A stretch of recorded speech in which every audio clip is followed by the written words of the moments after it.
What's going on, guys? It's Cimo. So today we are going to be doing a video showcasing my top 30 rarest and most expensive cards in my collection. Now, this is a video that a lot of you have requested for quite some time. There's like this rumor that's gone about that I have this vault underground of like every rare Yu-Gi-Oh card known to man. That's not true. You may actually be surprised to know that my collection is quite small. In my minimalist nature, I like to only keep really the cards that I use like the most frequently, because everything else is just excess. So in terms of like my bulk, even I only have like 5K of just excess bulk, and that's primarily from when I was doing box openings more periodically on the channel. Anything else is just pretty much excess that I got rid of because I don't really like it. I just want to have the cards that I'm going to be using the most frequently, whether it's to play at locals or play with friends, or when I go to YCSs and meet you guys. And that's what we're going to be showing off today. So we're going to be going by either TCG Player or eBay prices, depending on at the time of the date that I logged the values of all the different cards. So it's as of December 30th, I believe. So the prices are obviously subject to change. And so let's just go ahead and get into it. This is gonna be a fun video because it's just gonna be a walk down memory lane. Because as I was acquiring the cards for all of this, I was thinking, damn, there's some good stories to talk about here. So first up, actually, I lied a little bit. I said it's my 30 most expensive and rarest cards. It's actually 31. And the reason I chose 31 is because the 31st card I figured is very fitting considering my history in the Yu-Gi-Oh! Progression series. The number 31 card is actually a turbo pack copy of Black Whirlwind. Now, you're probably wondering how I got this, considering I never even played Black Wings prior to the Progression series. I'll go ahead and show this off. I'll take it out of the sleeve so you guys can see like the front and back while I talk about it. But this, I actually have a play set of these, as a matter of fact. I think, if my memory serves correctly, I think I acquired this out of a collection that someone who lived here in town was just quitting, and they wanted to sell everything off. And this was years ago. I mean, this had to have been, I think, when I started YouTube, if that gives you any idea. And back then, like when people would quit out of the game, I would sometimes purchase their collections. So yeah, I think this collection just happened to have Turbo Pack Black Whirlwinds in it. And with now the rise in popularity of Edison format, these Black Whirlwinds are worth a pretty penny. And the condition on this one in particular, there's like a little bit up there at the top. You can see there's like maybe a little nick, but aside from that, this is pretty clean. And all three of the copies that I have are actually as clean as this one. I mean, maybe even more so. But the Black Whirlwind comes in at about $180 US. So I mean, if you're looking for max rarity, if you're playing Black Wings and Edison, it's going to cost you. Next up, we're moving on to the actual official number 30. And this one is I love with this that we're actually just traversing all across Yu-Gi-Oh's history. There's cards from like the DM era, there's GX, there's 5D, like we're going all over the place, and I think that's what makes this really cool. Number 30 is actually a card that a lot of you might be fond of if you've played during GX format, or even like beyond that, of course. It is a first edition ultimate rare copy of Pot of Avarice from Elemental Energy. So similar to the Black Whirlwind, I actually picked this up from a collection from someone when they were quitting the game, because I never recall actually purchasing a copy of this. And you can see it's not like in perfect condition. You can see like the corners are like a little bit, there's just like a little bit of like wear on the corner, and there's like this like weird sort of dot thing at the top here. So it's not like minty, but I mean, when you look at the surface of the card altogether, it's pretty nice. I'm pretty sure growing up, I only actually owned a super rare Pot of Avarice. There's a little nick there on the back, I suppose, too. But I only owned a super rare Pot of Avarice growing up, because Pot of Avarice was like a little bit expensive as a kid. I think it was like 15 or 20 bucks because it was a super rare and it was kind of hard to get. And the ultimate rare copies, I mean, back then I just didn't have money, so there was zero shot I was going to own one of these. But this card is gorgeous, and it's super nice that I have one of these now. Sticking with GX, as a matter of fact, we're going to be moving on to number 29, and this has to be one of my favorite cards ever just because of how pretty this card looks. We have a first edition Flaming Eternity Sacred Phoenix of Nephthys. The foiling on the ultimate rares from back in the day, oh my goodness, ladies and gentlemen, look how fucking pretty this card is. I got to take this out of the sleeve because this will not be done justice otherwise. Just, oh my god, the foiling on that is incredible.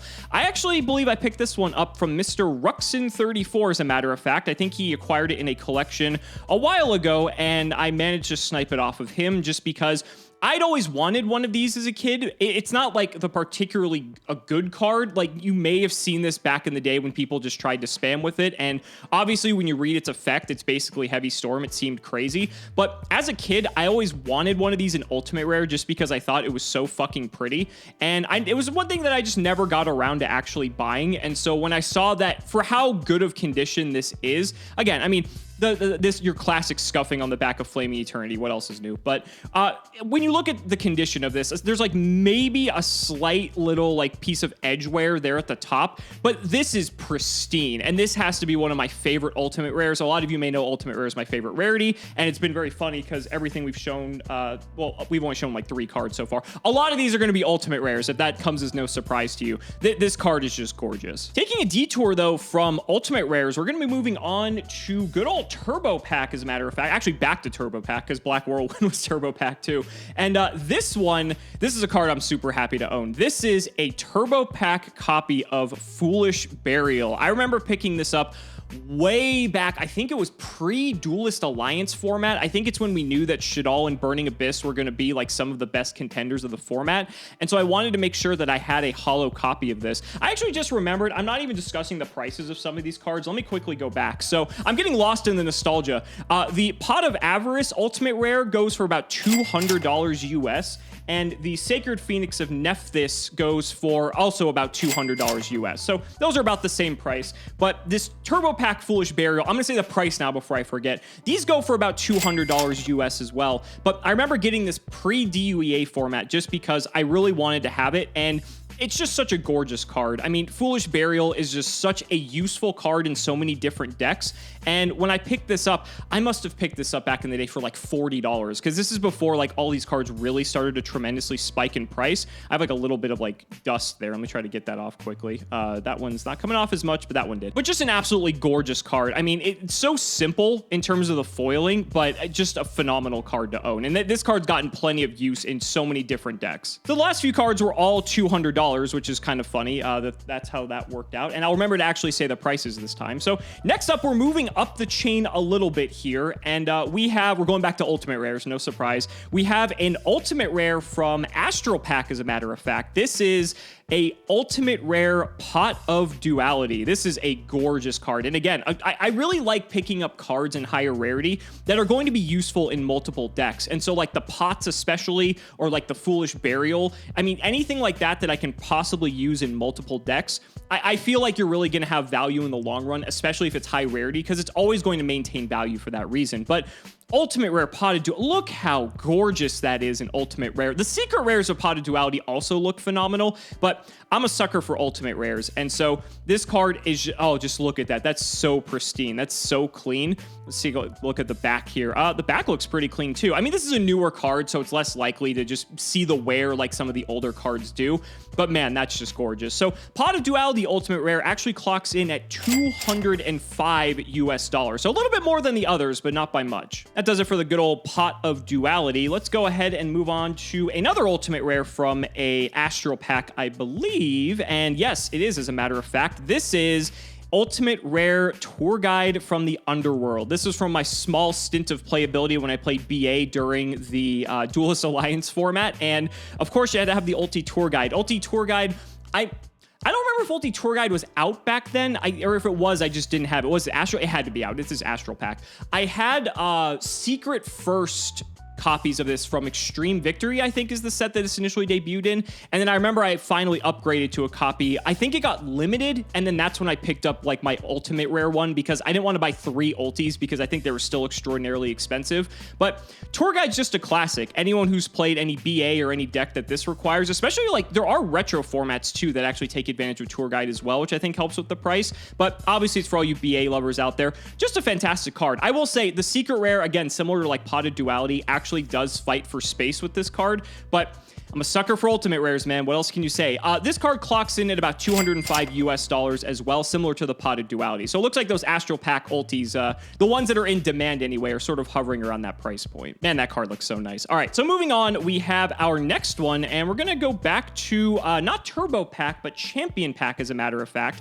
And this card, for all you retro lovers out there, you're gonna love this one. We have ourselves a Champion Pack copy of Smashing Ground. Now, this should come as no surprise for all you who know that I love playing older formats. I mean, Smashing Ground is just a staple. This card, people don't realize that back in the day who didn't play old Yu-Gi-Oh, it was very hard to find unconditional removal, and this still has a condition, right? It has to blow something up with the highest defense your opponent controls, but that was good enough, right? And so this was a common initially in Invasion of Chaos, and the fact that this at one point was actually limited in the game is still mind-boggling to me, but so much nostalgia in this card. Look how sick the foiling looks on this, just because it's on like the rays that like the fist is punching. Oh my god, that's just beautiful. So this is an absolutely gorgeous card to have. Again, for all the retro formats, we're not playing this in modern Yu-Gi-Oh, clearly, but for anyone who wants to play like Goat or Reaper or anything like that, Smashing Ground is just awesome. So that's it for Smashing Ground. We're going to be moving quite a bit ahead in the timeline here. Oh, I keep forgetting the prices.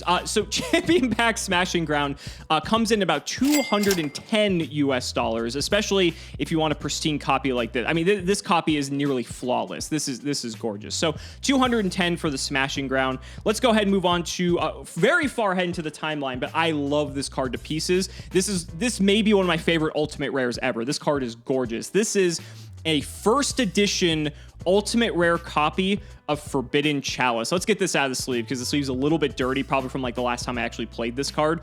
Look at the texture and the foiling on that. They don't, even though they still make ultimate rares in our like tournament packs, they don't make ultimate rares like this anymore. Just the amount of detail in the texturing, this is phenomenal. I first picked up these chalices back during before Zodiac format, when I noticed that this was very popular in Zodiac decks in the OCG. I actually managed to pick these up for I think like $30 or $40 a copy, and that was before people realized that like almost every deck was on Chalice at that point. So I got a huge bargain on this, and I'm really happy that I did, because right now Forbidden Chalices for first ed near mint ulti, you're looking at about $215 if you want a copy of this. But this is just such a gorgeous card. The artwork, the foiling, it's a useful card too. I love this card to pieces. We're gonna be taking another big jump here, not just in terms of price, but actually in terms of rarity, because we're gonna be not showing off an ulti or a Champion Pack super card, because I think that is actually all we've shown off at this point. That's actually all we've shown off at this point. That's hilarious. But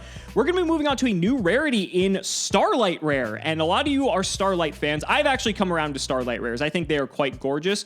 And the first one we have is a Starlight Rare copy of Asa the Earth Charmer Immovable. I actually managed to pick this up because since I was getting back for Pasadena, and I was considering, I think this was like my 16th or 17th extra deck slot when I was playing Ishizu Tearlament, I wanted to make sure that I had this just because of the ability to take Ishizu cards, but also get rid of stuff out of your opponent's graveyard if they have the Ishizu cards, and then you can convert these into a Dark or a Sprite Sprint, which then allows you to access the tier engine. And so this card, interestingly enough, with all of the Ignition Assault Starlight Rares, they, I believe, were overprinted, or there's like a surplus of these in the supply chain. So this, compared to other Starlight Rares, are actually a bit cheaper by comparison. So Asa clocks in at $280 US if you want a copy of these. Forgot I didn't actually take it out of the sleeve. I was so busy just talking about the story. I'm getting lost in nostalgia, ladies and gentlemen. Okay, I have to take it out of the sleeve. It looks way better this way. Look, God,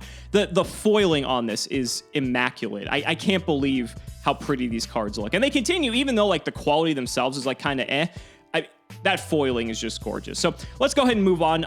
The next one, this may be the most sentimental card in my entire collection, so this may be the longest part of the video. This was actually a wedding present, as a matter of fact, from Mr. E3 Yu-Gi-Oh! And that is a first edition Blackluster Soldier, Envoy of the Beginning. So the story behind this is that, for those of you who don't know, E3 Yu-Gi-Oh!, Mr. Keegan and I, we were actually best friends growing up in like first or second grade. He was one of the reasons that I was actually like into Yu-Gi-Oh! As much as I was. I was obsessed with it, but none of my close friends really played Yu-Gi-Oh! And Keegan was one of the ones who actually did. He would always help me out by lending me cards or just giving me cards I didn't really have access to, just because I didn't have access to disposable amounts of income, being an 8-year-old or like a 10-year-old at the time. I forget how old I was, but in any case, so the story behind this is that at one point, BLS was one of the most terrifying cards in the game, and I just couldn't own a copy because of how expensive it was. And so Keegan had a damaged version of this BLS. I have it somewhere. I don't know where it is right now. I have to go dig it up. But he gave me a damaged one. It had this crease just going down like from the top here all the way to the right. And he just let me have it because he knew that it was just something that I wanted. And so he was a really good friend for that. And so I kept it after all these years. And for my wedding present, he actually bestowed me with this pristine copy of it. And when I saw this, when I opened it, I almost like burst into tears, just because just the sentimental value that this card has for our friendship.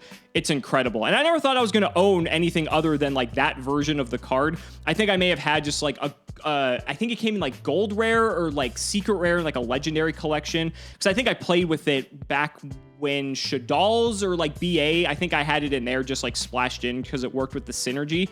But this is incredible. This one still has like the damage here, like on the back. It's funny because like on the front, it's like basically flawless, but the back, it still has this. So it's funny that it even has like this crease here too, like the sentimental value behind it. So obviously this one, if it was like a near mint first edition pristine copy of it, this would be going in the neighborhood of like $290 to almost $300. Obviously because of this, it's not going to go for that, but I wanted to talk about this just solely because of the sentimental value this card has between me and Keegan. All right, moving back to our Starlight rares. As a matter of fact, we have another Ignition Assault Starlight. These are all sort of in the same price point, but there is a Lightning Storm, and I know from last time I need to take this out because the light just doesn't hit it the same in the sleeve. Look at that gorgeous card. I remember when Lightning Storm first came out, everyone was losing their shit that this card was going to ruin Yu-Gi-Oh! Because of like how powerful this is. And it's an extremely powerful card, but it obviously, you know, has been relegated to the side deck more often than not. But still, in terms of like the evolution of Yu-Gi-Oh!, you look at cards like Dark Hole, Raigeki, Heavy Storm, and then you see a card like this and you're like, holy shit, Yu-Gi-Oh!'s come a long way. But this card, this is gorgeous. Another one of those Ignition Assaults Starlights that has a surplus in the supply chain. So it's a little bit cheaper than the other Starlights. This one comes in at about $290 to $300 as well, but still a fantastic card to own, and I'm happy to have it. Speaking of cards I'm happy to own, we are going back to Ultimate Rares, which, as you guys know, are my favorite. And oh boy, if we're talking about sexy Ultimate Rares, this has got to be up there. This is a first edition Strike of Neos DD Crow Ultimate Rare. Look at this. I mean, again, they don't make the ultis anymore with the foiling like this. Like, I love when it has that shimmering shatter foil effect. There are a few ultis, I think, in here that have this, but man, this card is just sick. I picked these up long ago because I knew that this was a card that was always going to be useful in Yu-Gi-Oh! Just because of how generic of an effect it has, and the more emphasis that Yu-Gi-Oh! Has on the graveyard, essentially the better this card becomes, but also at the same time, they just power creep it, particularly like Bystials and the like, but still just a fantastic card. I've had plenty of use with them, and I wouldn't have had it any other way. DD Crow, such an iconic old school card as well for anyone who plays retro formats. It's just so ubiquitous because it's so good against so many different decks. But Ultimate Rare DD Crows now, the last sale of one was actually back in November for $250, but right now you could buy one on the open market for about $300 for a first edition near mint copy. So around that price point, it's still just a phenomenal looking card. And it seems like we're sticking with the retro theme for now because we have another GX era card, and this one, very subtle but very beautiful. We have a first edition Ultimate Rare Allure of Darkness. A lot of people hate this card just because it's so dark and like it's hard to see, but when you look at it in the light, I also have a fondness for the Yu-Gi-Oh cards that put Yu-Gi-Oh cards in the artwork. For whatever reason, I just love when they do that. I feel it's like sort of meta. This is so cool. And like Allure of Darkness is such a powerful card as well. Anyone who plays like Teledad format or any of the formats during that time, the card even is still relevant today. I mean, when we had decks like Orchest and the like that were playing this, Dark World can play this. I mean, any deep draw dark deck, they would love to have this. I think this is just a stunningly beautiful but simplistic card, and this is just, I love it. There's something about it that's just, it just encompasses everything I love about Yu-Gi-Oh! In a single card. And it draws two. How much more could you ask for? So these go for about $300 US if you're looking for a first edition near mint copy, which this one I believe should be because I've had them for a while now. I got these long ago. I got them for when they were, I believe, I want to say about $50-ish US. And I looking back, I think that was probably one of the best decisions I ever made. Oh man, we're keeping with the retro because we have another goodie. For any of you Edison lovers out there, this one is a gem. We have an ultimate rare copy of Caius the Shadow Monarch. Holy crap, this card looks gorgeous. And honestly, all the Monarchs look good ulti. You all know how much I love Monarchs. Caius is the only one that made the list. I will spoil you because Caius is the only one that's actually worth money because this card is absolutely mind-blowingly powerful in Edison format. But he's also like arguably the best Monarch. Like Ryza's up there too, but Caius I think just does way more than Ryza does at the end of the day. And just look at this card. This card is absolutely gorgeous. Look at the just shimmer on the armor. Like this card is incredible. Turbo Pack 3, maybe one of the most expensive Turbo Pack cards that's actually in circulation right now, but this card is just absolutely stunning. You can get a near mint copy of one of these for $350 US. Again, if you want to play old formats, you want it max rarity, it's going to cost you. This next card's actually sort of a bit mind-blowing just because it's more contextual to the metagame right now. And this is a card that, like I said, it surprised me. It's the first trap card of the entire list, as a matter of fact. There's only a couple traps, I believe.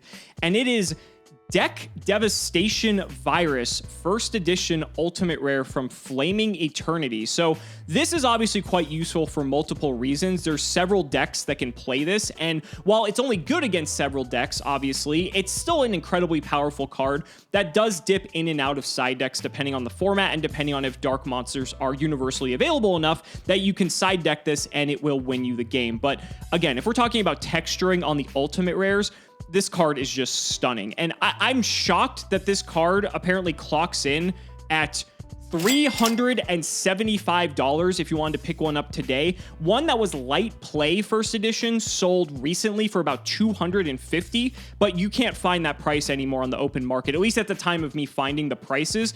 This is just incredible. I'm shocked that this made the list, but it's still just beautiful card to look at. I also just realized that I skipped a card because it's singled out for the reason that it's in a slab, as a matter of fact. The first slabbed card to make an appearance on here, so I unfortunately can't take it out of the sleeve.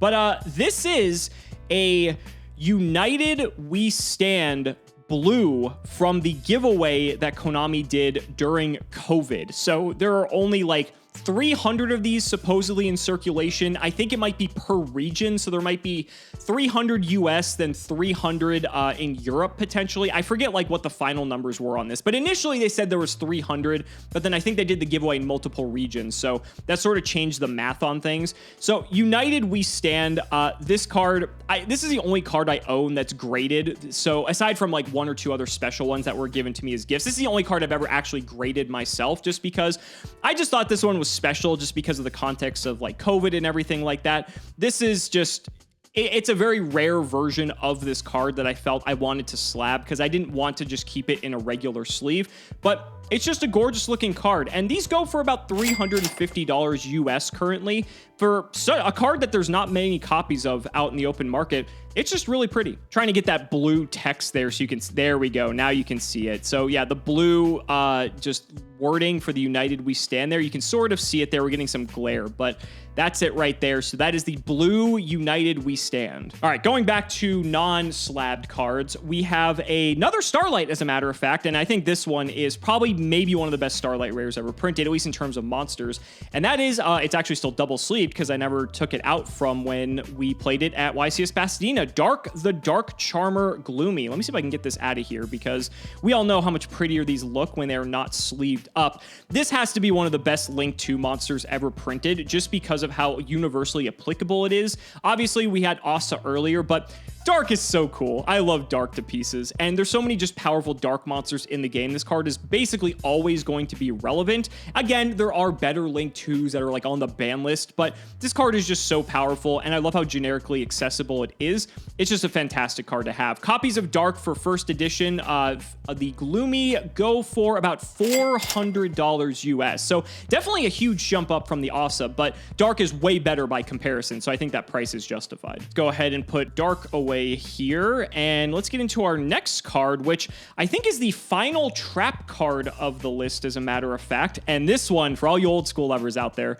this one is for you. This is a first edition ultra rare copy of Solemn Judgment near mint, or as minty as you can find them nowadays. I mean, I'll try to hover over with the light here just so you can see that. Look, try to find a copy of Solemn Judgment that is this pristine nowadays from Metal Raiders. It is almost impossible. So this card, I mean, you can play this today. This card is just that powerful, but you can play this in retro formats. This card means so many things to so many different people, and when people see this, they just know that they're in for a bad time. Judgment is an incredibly powerful counter trap, and it's just a very Yu-Gi-Oh card in my eyes. So one of the few ultra rares that is actually in here, but I think just because of the value and the nostalgia that this card has, I'm really happy that I get to show this one off. So if you want a copy of Solemn Judgment like this, they go for about $425. I think you can buy for right now. I don't think there's any recent listings for sold, so they may be worth a little bit less than that. They may be worth a little bit more, but the ones that were available to purchase were $425 US. Taking a step back to our Starlight Rares, as a matter of fact, and I think I'm going to double check my pile here. I think this is actually the last one of these, and it is, as a matter of fact. It's the last Xyz monster. Actually, is this the first Xyz monster? I don't even think we had an Xyz monster in the whole thing. No, okay, so this is the first and only Xyz monster in the entire list. And you might know what this is already if you've figured it out, if you know your prices. It is a Starlight Rare copy of Divine Arsenal AA Zeus Sky Thunder. I mean, this card, for anyone who's played modern Yu-Gi-Oh!, you know how powerful this card is. I think this is one of the cards that just automatically deserve to be Starlight Rare. It sends all cards on the field to the graveyard. It's not once per chain. This card does it all. It is insane, and it's just a huge payoff for Xyz-focused decks, or just decks that can access the Xyz pool altogether. I love this card. I think this card is fantastic and definitely deserving of the Starlight Rare slot. If you want one of these, this is a first edition Near Mint Starlight version. You can get it for $425 US. God, these Starlights look so good. Next up, nostalgia lovers, you are gonna love the story behind this one. So we have ourselves a card that I actually did not think I was ever going to own, and it was just complete kismet that I do. This is a first edition Pharaoh's servant, Jinzo. That's right. So you want to know the story behind this? I was randomly at my card shop. I think I was there to pick up, I don't even know if I was picking up Yu-Gi-Oh! I may have been picking up something else entirely. And every time I go, I like to look at the case just to randomly see. But there's a few people who live here who always go through the case and poach it for all the just rare and just valuable cards. But I happen to look, and this Jinzo caught my eye. And I know that there's a few cards in the case that are like rare and expensive, but they're kind of beat up. And I'm like, let me see that Jinzo, if you don't mind, Darian. And he's like, yeah, sure. So I take a look at this, and this has to be one of the most pristine copies of Jinzo I've ever seen in my life. Like, you can see at the bottom there, like, okay, there's like maybe a little bit of wear, but in terms of like the card overall, the edges are clean. The surface is basically clean aside from like the bottom. This has to be one of the cleanest first edition copies of Pharaoh's servant Jinzo I have ever seen in my life. And so they ended up hooking me up with an incredible deal just because of all the shout outs I've given to them in the past. And I could not be more grateful because this card is stunning. I mean, the history, we're talking about Solemn Judgment's history. I think Jinzo definitely is a card that people, this is synonymous with Yu-Gi-Oh! Joey Wheeler and all that. Jinzo is a phenomenal card. And I am very grateful to own this because this is something I never thought I'd actually own. So this is one of my favorites for sure. If you want a copy of this near mint first edition, good luck. It goes for about like $425 supposedly, but again, depending on like how crisp and clean it is, it may go for way more. Oh my God. And the nostalgia continues. I thought we were done with the nostalgia, but we're about to go even older, ladies and gentlemen. This card is the ultimate engine of destruction, the one and only first edition Seto Kaiba Blue Eyes White Dragon. Just look at this guy. Now, I wouldn't say this is like the near mintiest of near mintiest cards, but if you take a look, you'd be hard pressed to find some that are better looking than this. There's like a little bit of like nick there in the corner, I guess, and like maybe a slight degree of edge wear there on the corner, but in a sleeve, it's basically not even noticeable. And looking at the surface here in the light,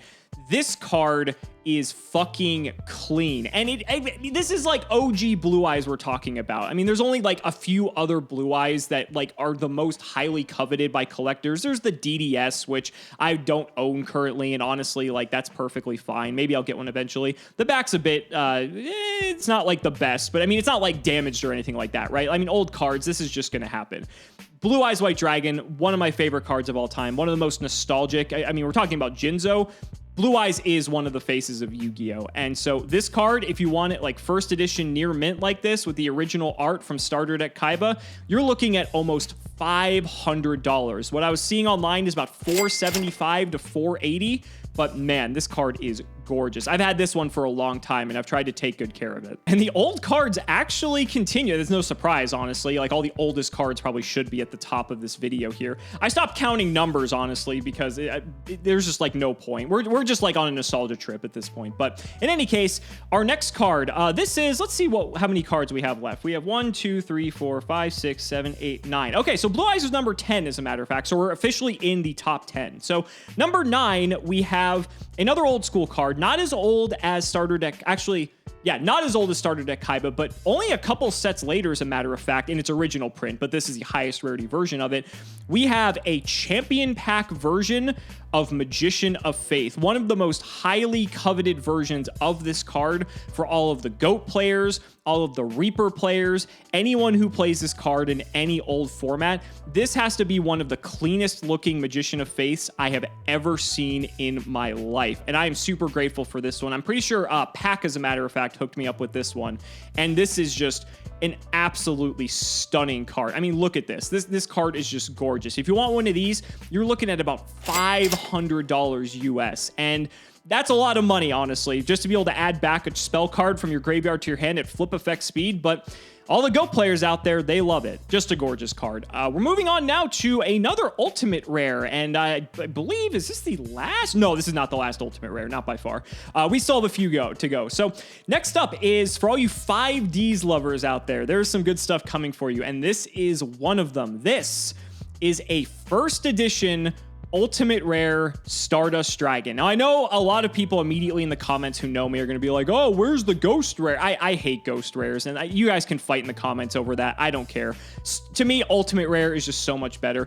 I will admit, Stardust Dragon, it's not like the most stunning Ultimate Rare. I think they like kind of went a little bit overboard, if I'm going to be honest. I think there's a few better ultis that we've seen and still have yet to see. But in all honesty, just such a nostalgic card, such a powerful card too. Again, for any of the retro formats out there, this card is so nostalgic for anyone who played during this era, and just a stunningly beautiful card still nonetheless. So if you want a copy of this first edition near mint, this is going to run you $540 US. Obviously, the Ghost Rare is still going to be more expensive, and the Ghost Rare is still the higher rarity, but honestly, I don't care. I'm happy with my first edition ulti, and I wouldn't have it any other way. And continuing on with the Ultimate Rares, as a matter of fact, which should be no surprise, we have maybe one of the most beautiful Ultimate Rares of all time, and one of the most useful in the fact that it is a first edition ultimate rare effect veiler. This card is phenomenal. It is powerful, and as an ultimate rare, it is just stunning. I love like the curvature here of like the wings or the veil or whatever the hell that's supposed to be. This card, I mean, this card has been played in so many of my decks just because it's so good. I mean, it's effect veiler, it's a tuner, it negates effects, it's level 1. I mean, it's a light. Like, what more could you ask for in a single card? And I know there are Starlight effect veilers now, and I think those may be more expensive, but I don't understand why. Like, Ulti effect veiler is just stunning. This card, if you want to pick up a near mint first edition copy, goes for about $540 to $550 US. I picked these up long ago, and I've had them ever since. Stunning, truly stunning. All right, we're moving on. I think, are we officially in the top 5 cards at this point? We're either like top 4 or no, we're at 6. This is the number 6 slot.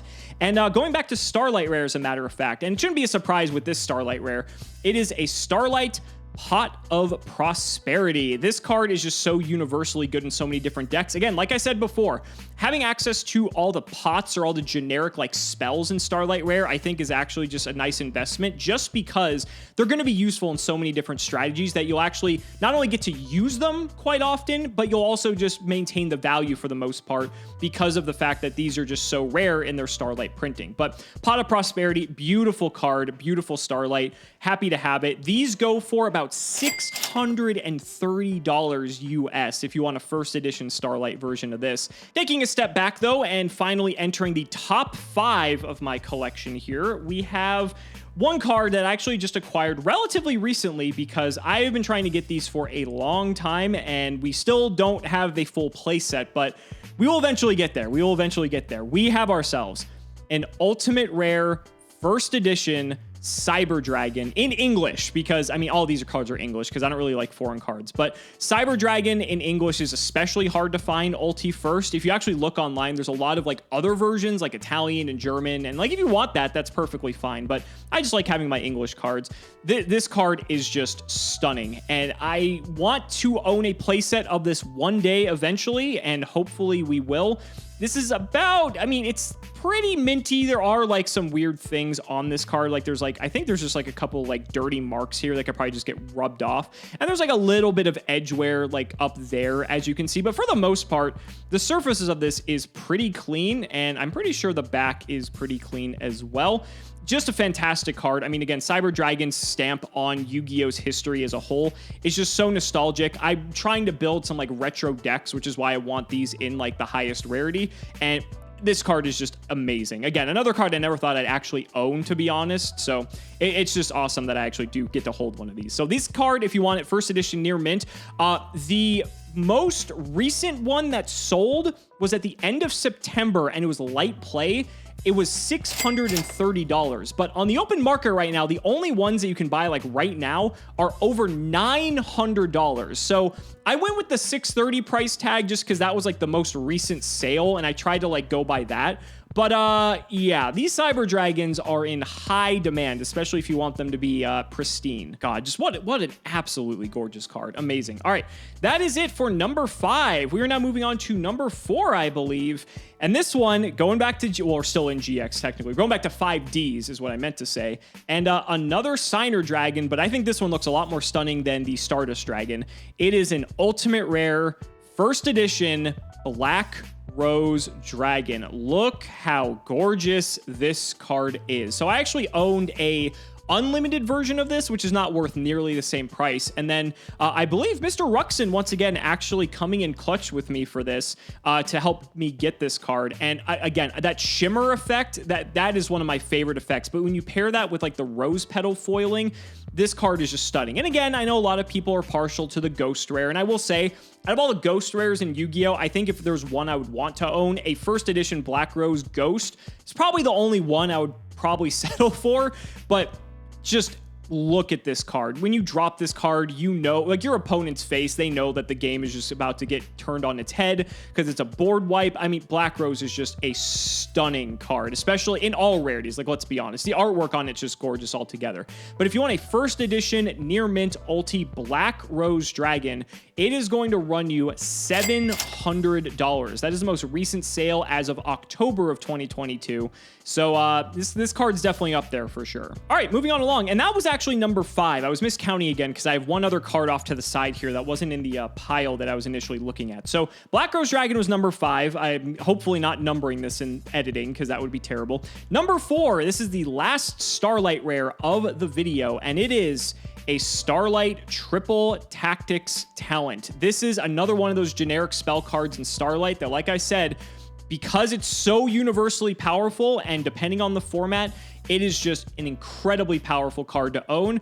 And having it in the highest rarity like this card is just gorgeous. Thankfully, this card got reprinted recently for a lot of people. I believe it was in Magnificent Mavens. And so as a result of that, it's become a lot more affordable than it was initially printed. But if you want the highest rarity version of this card, it's going to set you back $720 US. An extremely high price tag, but you know, when you get to these high-end cards, it just gets more and more ridiculous. I remember when this card first came out and everyone was losing their shit, myself included, because when you read this card and it's 3 banned cards in one, like this card just reads like it's going to get banned on day 1. And it's still around and it's not nearly as good as we thought it was going to be, but still an incredibly powerful card nonetheless. So that's it for talents. That is our number 4 card. Now let's go ahead and move on to number 3, and it's going to be this card here. We're actually going back to Champion Pack, as a matter of fact. Another card I never thought I was actually going to own, if I'm going to be perfectly honest, and it is a super rare Metamorphosis from Champion Pack 1. Now, a lot of people obviously like this card because of GOAT format.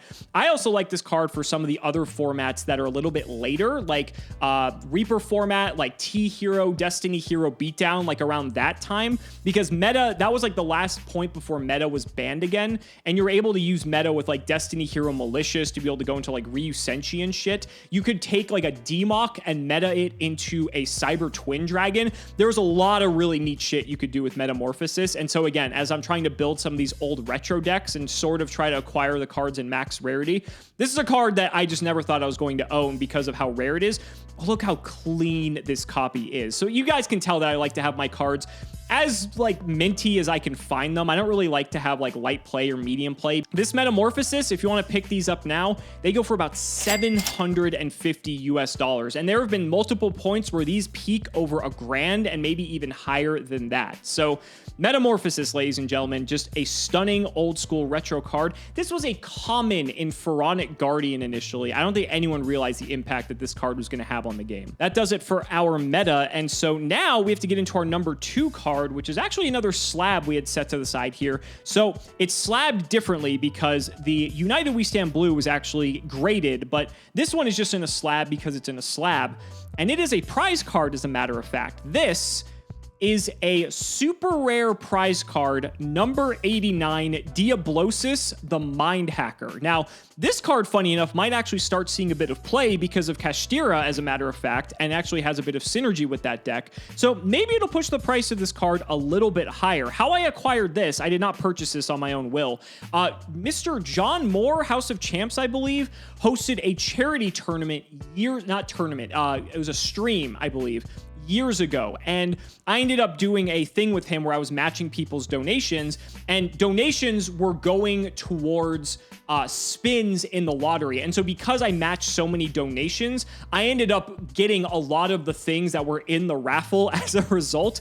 And one of them was this number 89 Diablosis the Mind Hacker that I've had ever since that charity event. I just decided to hold on to it because I don't know. I think just the nostalgia of the whole charity event. We just wrapped up the ulcerative colitis, Crohn's and Colitis Foundation charity event on my channel, as a matter of fact. So it's just for the sentimental value. I decided to hold on to this. But this is a weird card. So The most recent sale of this was back in October for $800 US.